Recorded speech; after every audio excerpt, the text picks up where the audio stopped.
रिश्ता क्या कहलाता में आप देखेंगे कि अबीरा अरमान के पास फ़ोन करती है और उससे बोलती है कि हम अपने स्पेशल प्लेस पे मिलते हैं। तो बोलता है ठीक है। इसके बाद दादी साहब बोलती है तुम कहाँ जा रही हो और तुम्हें जल्दी से जाना चाहिए। तो वो मना करती है। तो ये सारी बातें अरमान सुन लेता है। साथ में यहाँ पर जब दिखाया जाता है वो बोलती है कि मुझे जाना पड़ेगा, मुझे बात करनी है किसी से। तो यहाँ सोचता है कि वो तो यहाँ आ रही है और मैं उससे क्या ही बात करूँगा, पर उसने मुझे यहाँ रुकने के लिए बोला है तो मैं रुक जाता हूँ। इतने में विद्या आ रही है आती है और विद्या बोलती है मेरी आंखों में तो बहुत ज़ोर से दर्द हो रहा है, पता नहीं मुझे डर लग रहा है कहीं मुझसे दिखना बंद ना हो जाए फिर से। तो अबीरा और दादी साहब उसकी बहुत ज़्यादा चिंता करती हैं और उसे पानी देती हैं और उसकी आंखों पर यहाँ पर पट्टी लगाती हैं। तो विद्या उसे बोलती है कि अबीरा तो मुझे छोड़ के तो नहीं जाएगी ना कभी भी। तो यहाँ पर जो है काफ़ी टाइम हो जाता है और अरमान भी वेट करने के बाद यहाँ पर आखिरकार घर आ जाता है। तो यहाँ विद्या सो जाती है और दादी साहब सो जाती है। तो यहाँ पर जो अबीरा सोचती है कि मैं अब अरमान से मिलने जाती हूँ। तो यहाँ से चलने लग जाती है और दरवाजे तक ही पहुँचती है। इधर जैसे वो जा रही होती है तो इधर उसे जो है यहाँ पर तानिया देख लेती है कि ये अबीरा भाभी रात के टाइम यहाँ पे कहाँ जा रही है। इतने में वो देख लेती है कि अंदर दरवाजे के अंदर यहाँ पर अरमान आता है और अबीरा उससे बात करने के लिए बोलती है कि मुझे तुमसे बात करनी है। तो वो सोचती है कि ये आखिरकार बात क्या कर रहे हैं, कहीं आज भी ये दोनों एक दूसरे के लिए जो फीलिंग्स तो नहीं रखते।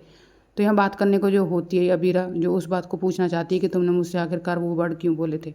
पर इतने में मायरा आ जाती है और वो बोलती है कि मुझे नींद नहीं आई है, आप चलो अब मुझे स्टोरी सुनाओ, मुझे नींद करनी है। वो बोलता है कि मैं अभी आ रहा हूँ। तो बोलती है नहीं मुझे अभी मेरे साथ चलो और मुझे स्टोरी सुनाओ, मुझे आपके बिना नींद नहीं आ रही। तो गीतांजलि भी उससे कहती है कि हाँ पहले इसे सुला दो, फिर जो बात करनी है कर लेना। तो अरमान यहाँ से अपनी बेटी को लेकर गीतांजलि के साथ यहाँ से चला जाता है और अबीरा बस ये देखती रहती है कि मैं इससे बात नहीं कर पाई। और अरमान के जाने के बाद अबीरा यहाँ पर सोचने लग जाती है आखिरकार मुझे उससे बात ही क्या करनी थी, मुझे तो उससे कोई बात भी नहीं करनी थी खास। फिर मैं उसका इंतजार क्यों कर रही थी और क्या ही उससे बात करने का फ़ायदा है। अब मैं उससे कोई बात नहीं करूँगी, जो हो गया सो हो गया, सब मैं बुला दूँगी।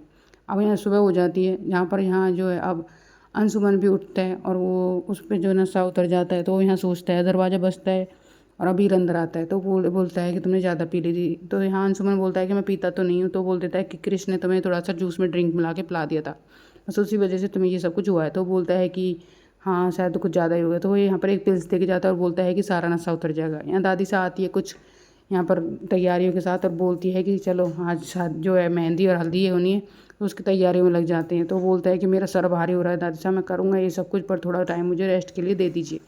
तो यहाँ पर जो है अब अंशुमन के बाद अबीर खड़ा होता है। तो यहाँ पर जो है अब बोलता है अंशुमन कि आप दोनों आपस में बात क्यों नहीं करते, क्या बात है।